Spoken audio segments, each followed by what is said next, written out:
Hello, and welcome to Sailing and Cruising the East Coast of the United States podcast. I'm Bela Musits. And I'm Mike Wasserman.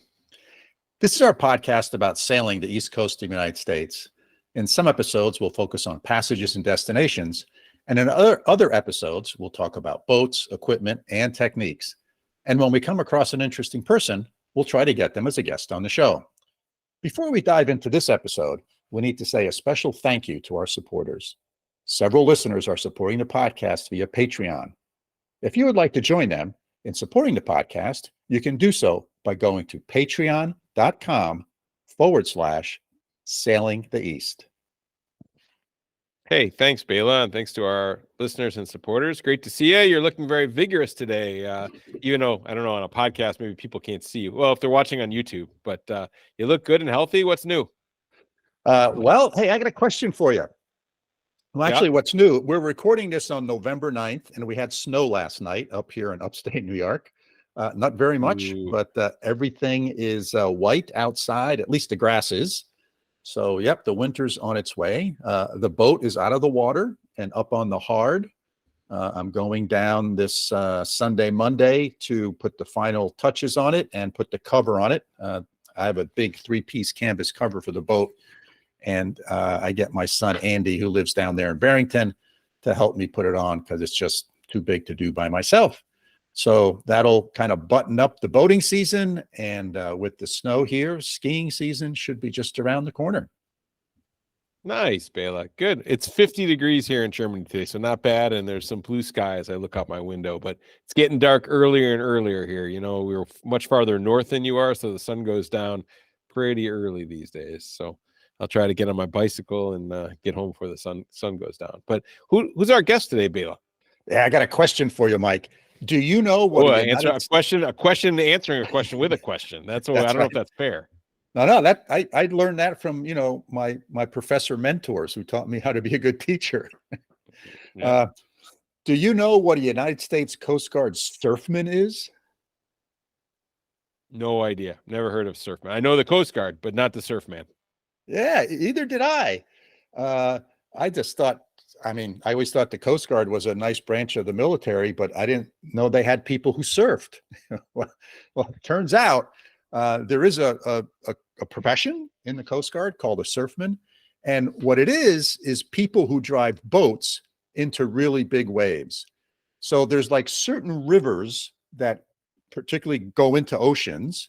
This is predominantly up in the northwest part of the United States, but there's some on the East Coast. So either rivers or inlets and outlets.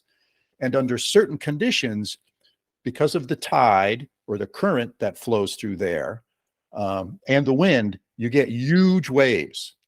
Really big waves. And they make these special boats for the Coast Guard because they have to go out and rescue somebody. They get in the boat and they got to go out there and get them. And these boats are actually designed that they can roll over upside down and come back up and pop up like a cork. And so the person who drives that boat is called a surfman. And our guest today is Chris DeMello. And he is a retired United States Coast Guard surfman. And we had a great conversation. So I have another question for you. Is there the United States Coast Guard equivalent in Germany, Mike?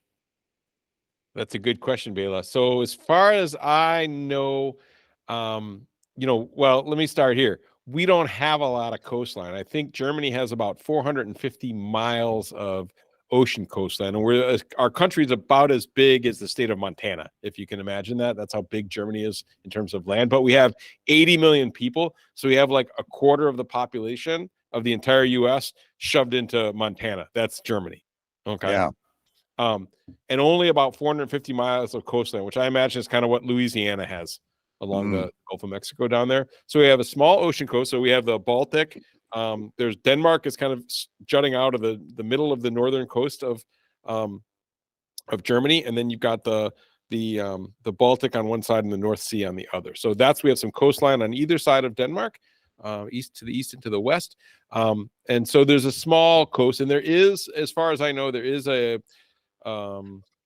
they're, you see them, the boats, it's a force, but it's part of the national or federal police force. So it's not a military branch like in the US, it's part of the national police force. So they are responsible for like similar things. So protecting the coastline, not only from a kind of a military standpoint, because we're not too far from kind of Ukraine and Russia. If you go up and turn right there, you kind of get there. It's a lot closer than you might think in the US, but protection, and then also environmental issue and illegal immigration, things like that. So they have a lot of similar, search and rescue of boaters that get themselves in trouble on the coast, because there's a lot of boating and sailing up there, and the weather can get pretty gnarly in the winter. So we have one, but it's a little different. It's more of a federal agency rather than a military service branch. But enough about my country. Let's talk about the U.S. and get right into your conversation with Chris. What do you think? Sounds great, Mike. Let's go. Hey, Chris, how are you today? I'm great. How are you? Very good. So you're a former Coast Guard surfman, I think is what the title is. Is that right? Correct. Yeah. So you wrote a book, and I got to say, the first chapter in the book has left an indelible impression on me. The name of the chapter is Red Shoes, and I don't want to give it away. And after reading that chapter, I can understand how it has left an indelible memory for you as well. So all I want to say is I really recommend the book. I thought it was great. People who like reading these types of adventure and true to life stories. And the name of the book is Life and Death at Cape Disappointment. And it's just a great book. So I don't know if you want to say anything about it, but I found especially that first chapter to be like, wow. Thanks for the plug. I think it's the Coast Guard. Not a lot of people know about the Coast Guard. Yeah. In general, it's a small service, so it's hard to get people interested in things that they don't know anything about. This is a perfect platform, being a sailing and cruising podcast, to get people interested. But it was an opportunity to educate the public on the selfless acts of people in the Coast Guard. Yeah. Yeah. I think it's great. And so tell us a little bit about what a surfman is, right? Because that's not a title that rings to mind, at least to the layperson, when you think about the Coast Guard. So it's interesting. There's not a lot of surfmen. Since 1878, there's been about 550 of us. It takes a long time to get qualified. So basically what you are is a bosun mate, correct? So you go to a station, you become coxswain qualified, and then heavy weather qualified. Those are qualifications to drive boats. And then you get into the surf aspect, breaking surf. Now, in order to be a surf station, there has to be a bar. On the East Coast, they've changed a couple of the surf stations. I think there's Oregon Inlet, Hatteras, Barnegat Light, Gloucester possibly. There's very few on the East Coast. It's mostly West Coast surf stations. And it has to have breaking surf 10% of the year. So at least 36 days out of the year. The Pacific Northwest far exceeds that. We get over 100 days a year. Yeah. But it's a qualification that takes a long time because it's weather dependent. People get hurt. It's like 100% injury rate. You're wrecking 40,000-pound boats into 20-foot surf. People do get hurt. But it takes a long time. We're technically the expert boat drivers is what we are. But it's a very rewarding job. Like I said, it takes a long time for people to get qualified based on different factors. But yeah, it's super rewarding. Well, I know the inlets that you kind of rattled off on the East Coast are all the inlets that I try to stay away from. Sure. Right? Because there's a lot of flow. Right. Right. And shallow water, and sometimes the wind is in one direction and the current's in a different direction. And any experienced recreational boater knows that's a place to stay away from. Yeah, when you have a river meeting the ocean, it's never a good thing, and you always have shifting sandbars. The bottom contour changes constantly, like you mentioned. The wind, you got the swell direction, can be from different directions. It makes it a mess. Yeah, it's challenging to say the least. So when you get qualified as a surfman at a particular station?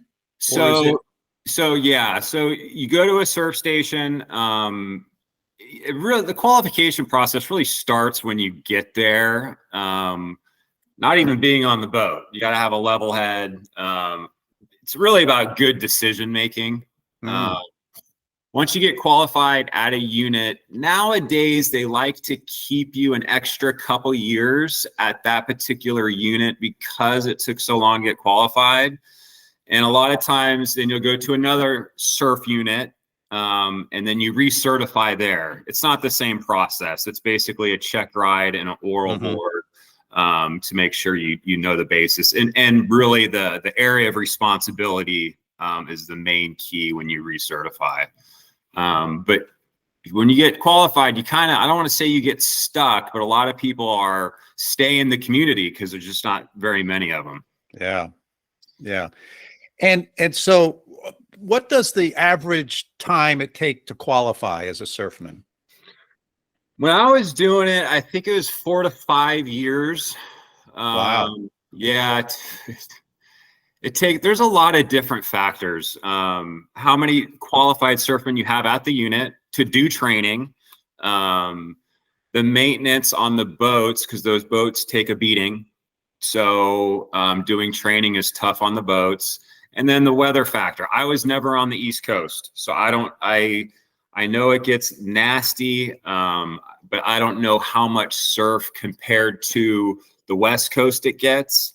I would think it's a little bit less, but just as dangerous. But the boats take a beating, and some people like to just maintain their qualification and don't like to do a ton of training because you get beat up. So yeah. So take me through sort of a typical day in the life of Chris. Now or then? No. But back in the day.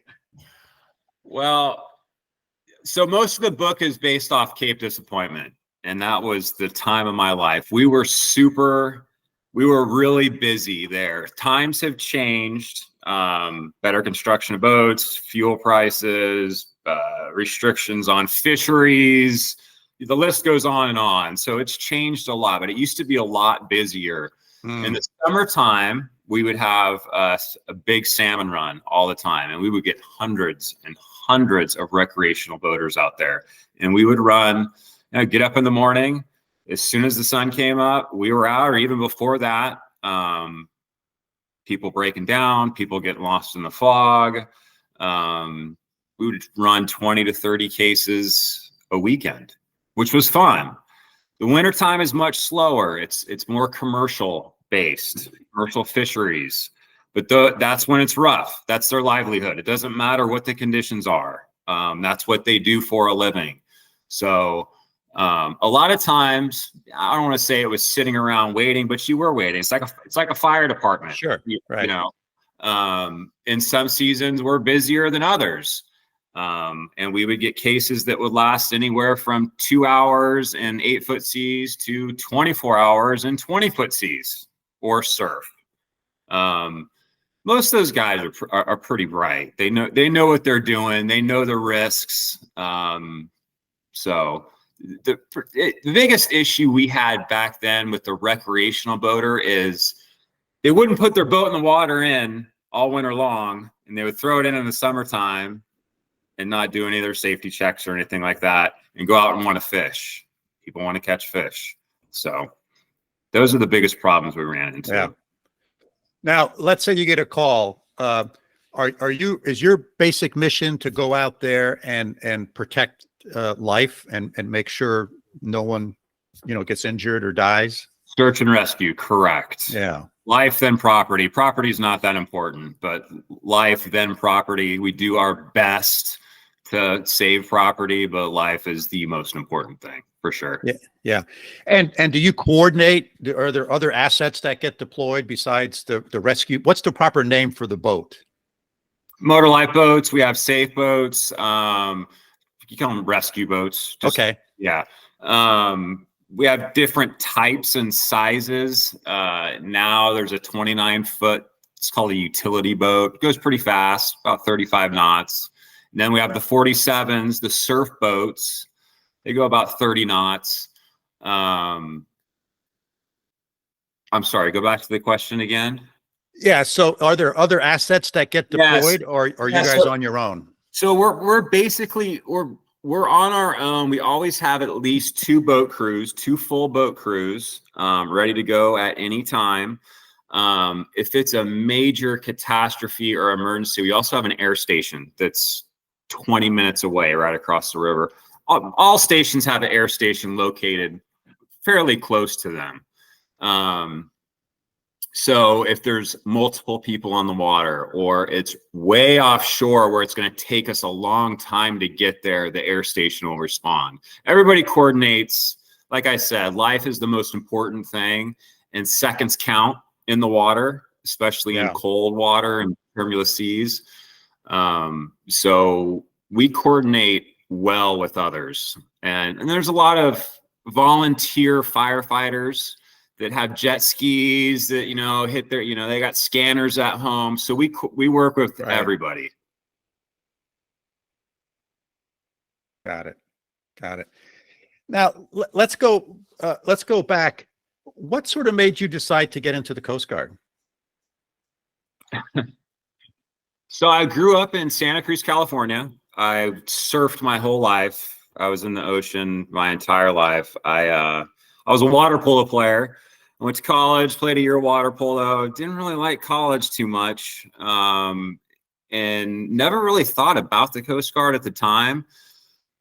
But I knew I just wanted to stay around the ocean and work around the ocean, and I wanted to surf and stay in the water. So I figured, heck, might as well join the Coast Guard. And I stayed in California for 3 years. I went from the Coast Guard cutter Sherman in Oakland, California, to the cutter Long Island in Monterey, California, and then to Cape Disappointment, where I spent the majority of my career, and then kind of bounced around the Oregon coast.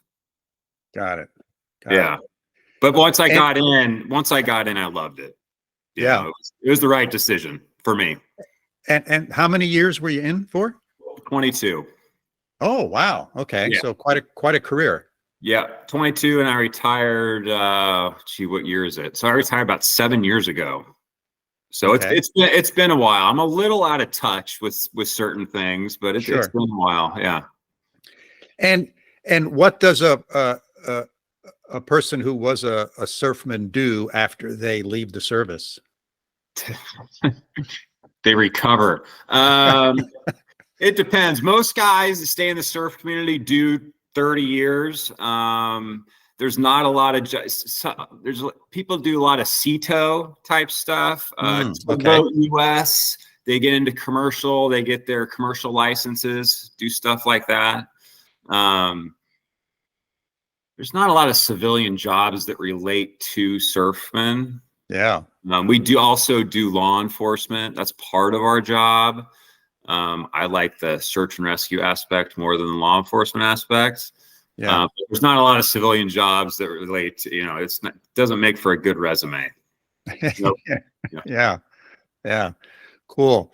So, talk to me a little bit about some of the things that recreational boaters could do that would make the Coast Guard life easier, right? So we're not calling the Coast Guard at times when we shouldn't be, because it's a limited resource. And, right.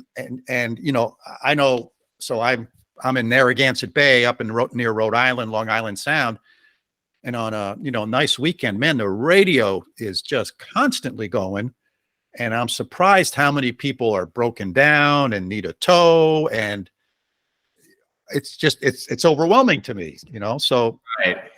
what are a couple of things that you can draw from your experience to say, man, here's 3 or 4 things that you should really think about before you do them? So this is going to sound cliche, right? So know the safety equipment you have to have on board for your type, your size and type of vessel. That is the most important thing. Tell somebody where you're going. Family, friends, let them know what you're doing that day.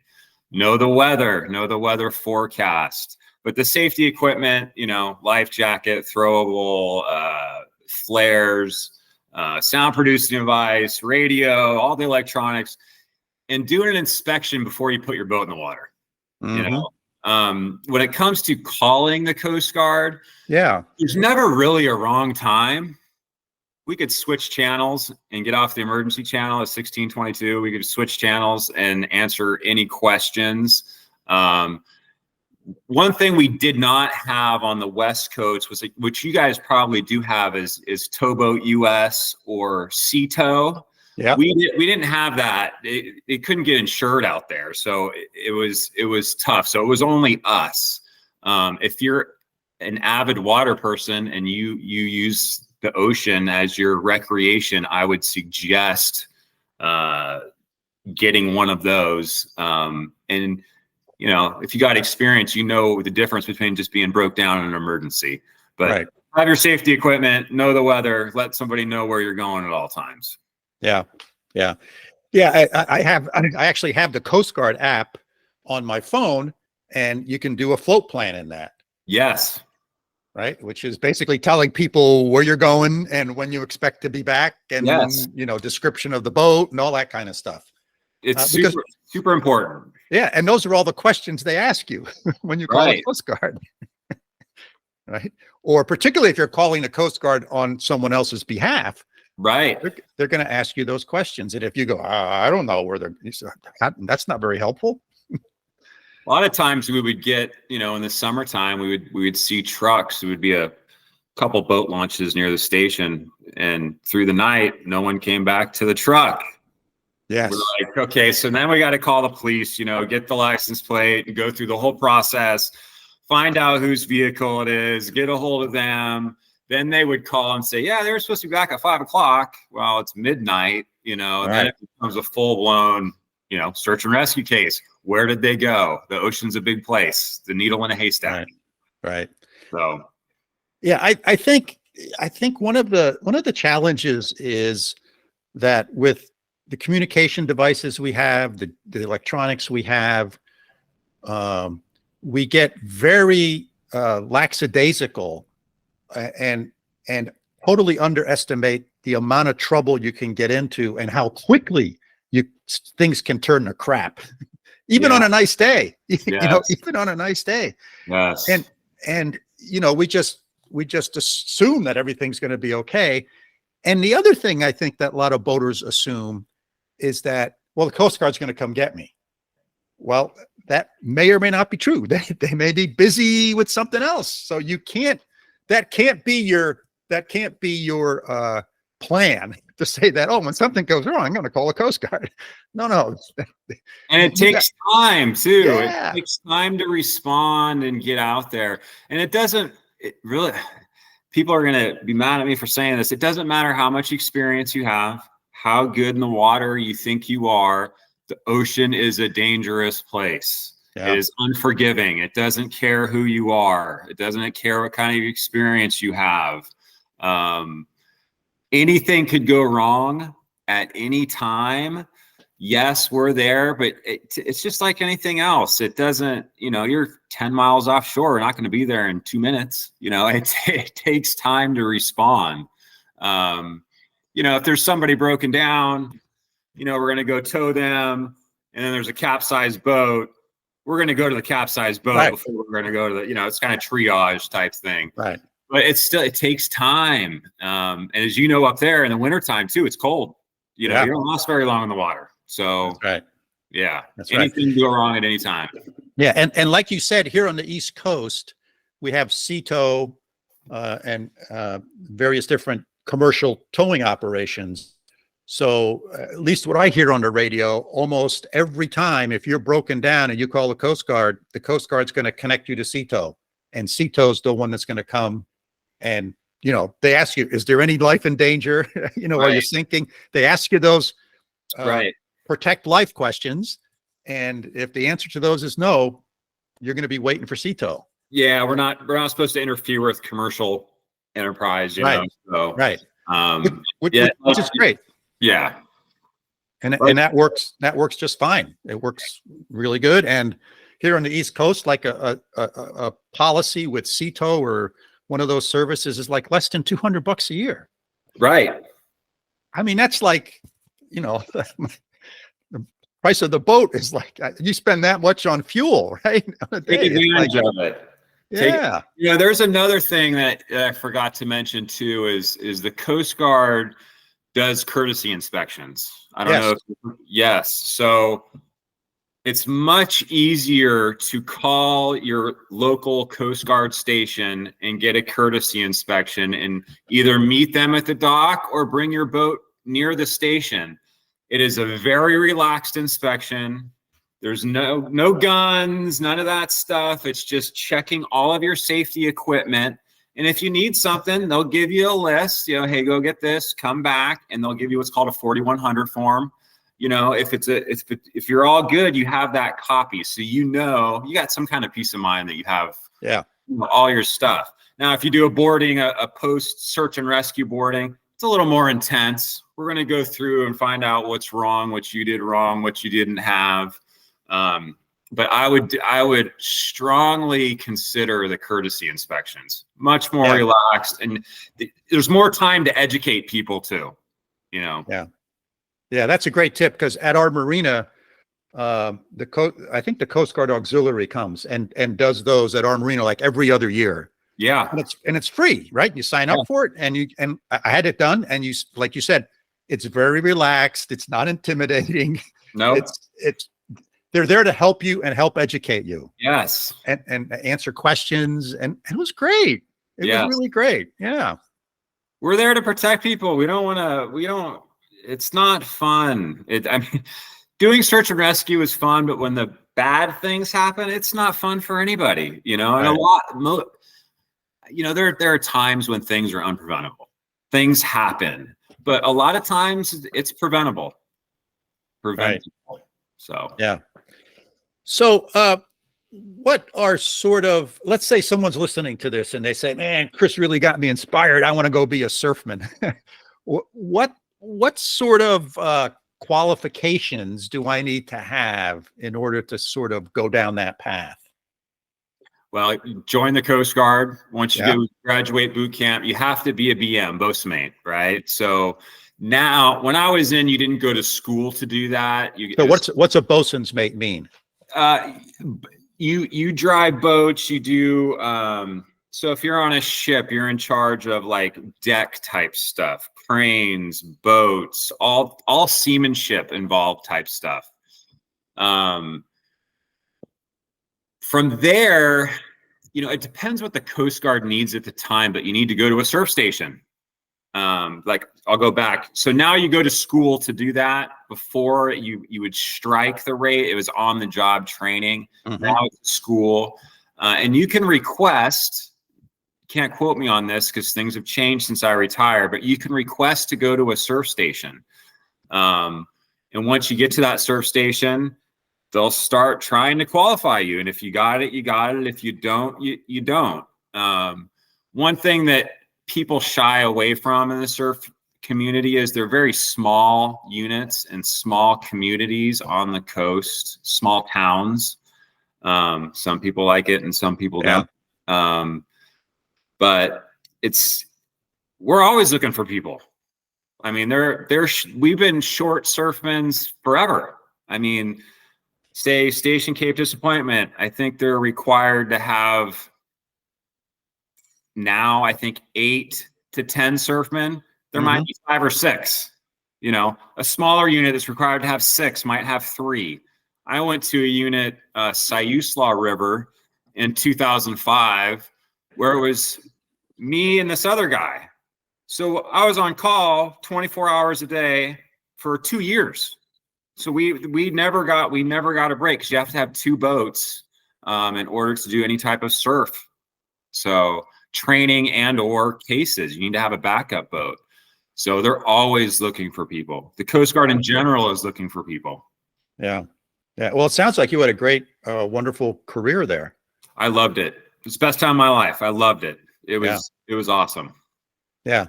So what percentage of people who apply or want to become surfmen actually make it through to the end?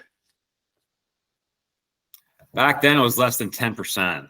Is that right? Holy camole. Yeah, and it's not ability. It's just, it takes a long time. People get impatient. They want to promote, which totally understandable. And you could still promote while being in the program, but when you're sitting around waiting for weather sometimes, and typically on the West Coast, it's September to say April is when you get the nasty weather, most of the year, actually. Yeah, people get impatient. It takes a long time. So people move on. Yeah. Yeah. Is it one of the, I don't know how to ask this question, but is it sort of like a prestigious job in the Coast Guard? Is it sort of looked up to? I mean, that and a rescue swimmer, or? It is. The rescue swimmers. Yeah, they get a lot of attention. It's interesting. The rescue swimmers get a lot of attention, well deserved. Surfmen in the Coast Guard, you might find this strange. There are people in the Coast Guard that don't even know what surfmen are. Yeah. So you have what's called a surf pin once you get qualified. So I transferred to New Orleans in 2009, and I was walking around the district office with my uniform on and my pin, and there's guys stop me and are like, "What is that thing on your chest?" It's a surfing pin. They're like, what is that? So it is prestigious, probably because it takes so long to get qualified, and there's just not many of us. Yeah. Yeah. So let's talk a little bit about your book. Okay. What sort of inspired you to write a book? So I don't want to give it away. The very end, I had a medical issue, right? So I was lucky enough to run a lot of high profile cases. It was kind of, I was in another book, a Dr. Dennis Noble, who writes he's a Coast Guard historian who writes tons of books on the Coast Guard. I was in one of his books, and people they were saying, "Hey, you should jot this stuff down. You should write it down, and maybe someday write a book." And I was never really interested in doing that. And then I had this medical issue, and I kind of realized, my kids were young at the time. They had no idea what I did. I was very quiet about it. Work was work, home was home. So I wanted them to know I had a really cool job, a really unique job, a dangerous job. So once I got into writing it, then I realized nobody really knows anything about surfing, like anywhere. So that's kind of how it came about. I got more motivated. It was really just a legacy project. I wasn't even going to have it published. I had my wife's cousin review some of it, and he was like, "You got to send this out. Like you got to send this out." And Lions Press picked it up pretty much right away. It took a lot of drafts and a lot of editing. Writing a book was my first experience. It's a long process. But yeah, it was for my kids, and then it turned into from my kids to educate the public and, let them know that there are people doing crazy good things, dangerous things every day that go totally unrecognized, sacrificing their life, going unrecognized. So yeah, it was kind of education and for my kids. Yeah. Yeah. Well, that's a great reason to write it, right? Yeah. And it's a great book. It's called Life and Death at Cape Disappointment. And Chris Diamello, did I say that? Yeah. And I assume you can get it on Amazon and all those places. I'll make sure all that information is in the show notes for the podcast.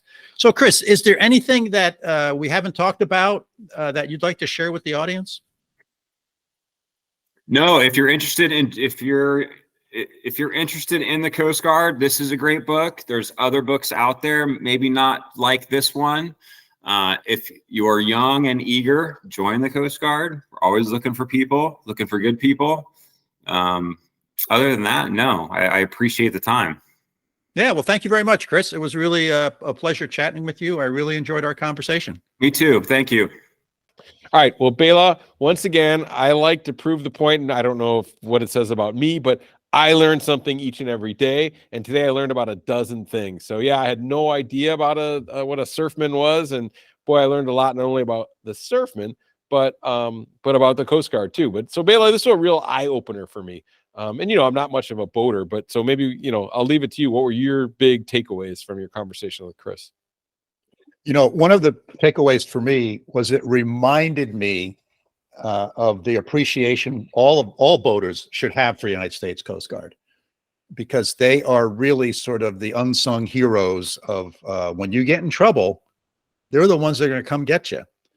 And that's a great service that as boaters we have. And it's a well-organized machine.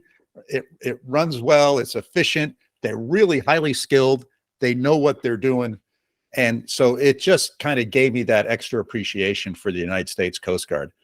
And I listen to the radio when I'm out on the boat. I mean, it's a rule. If you're on the ocean or you're on water like that, you're supposed to have a VHF radio, and it's supposed to be tuned to channel 16, because all boaters, there's actually a law, a maritime law, that says if there's a boater in distress, other boaters are obliged to come help them, right? As long as it doesn't put you into peril.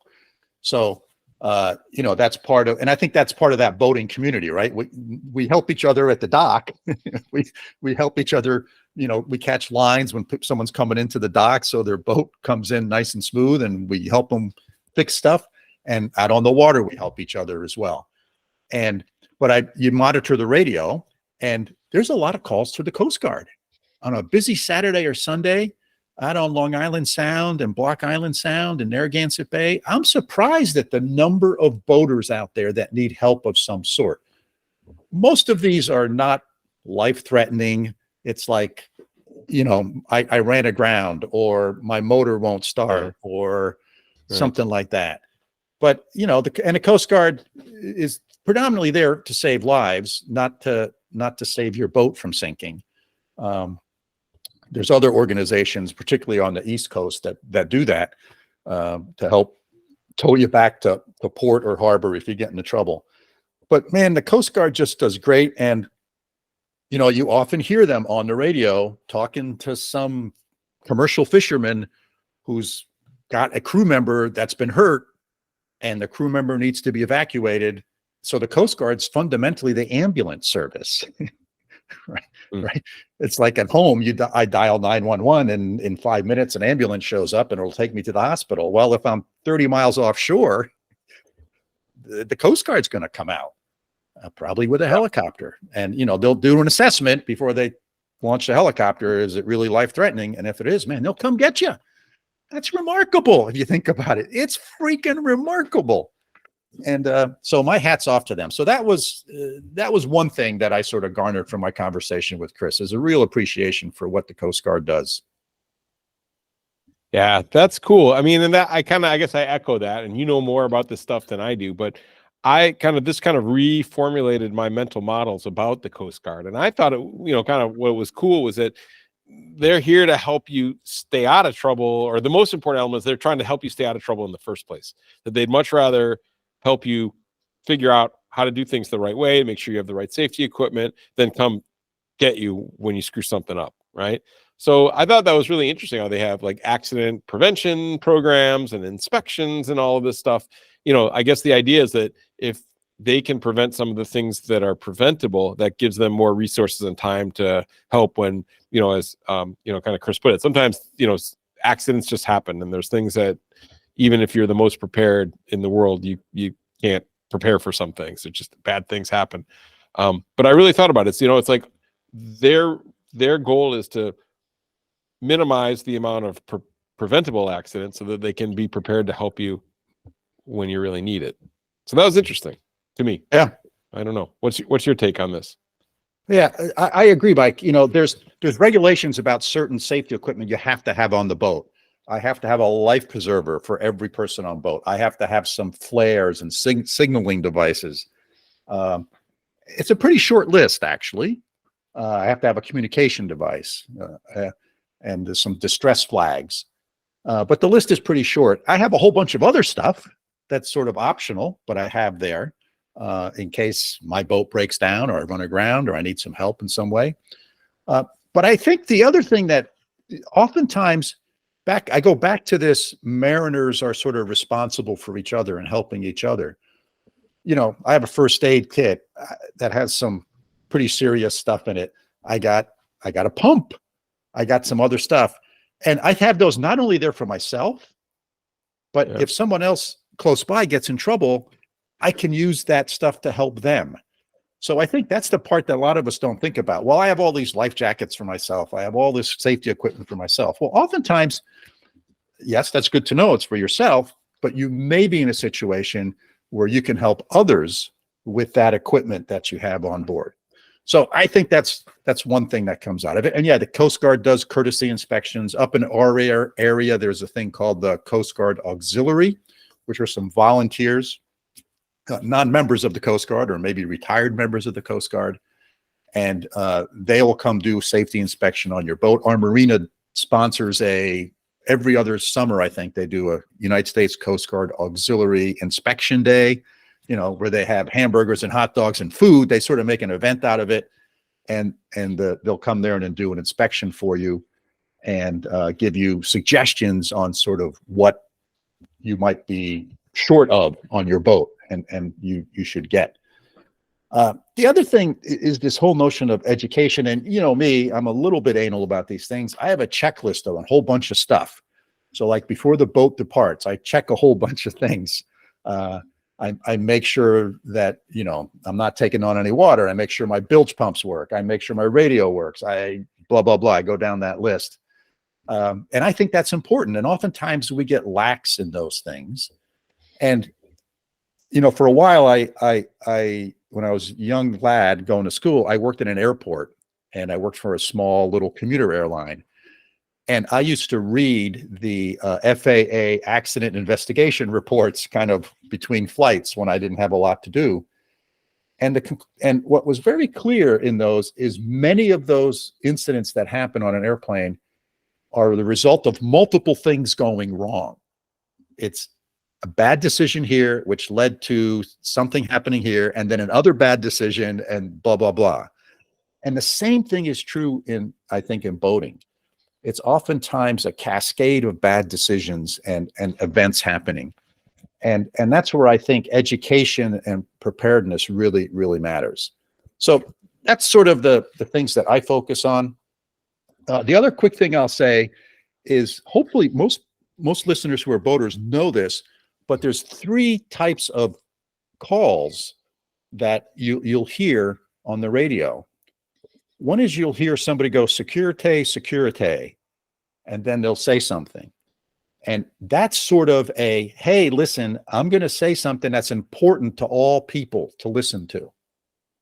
So that's like, because the radio is used for, "Hey, Mike, this is Bela. Are you out there?" Mm-hmm. And if you reply to me, one yes, to one. Yeah, one to one, and You're then we'll go to another boat. Right. Then we'll go to a different channel and have our conversation.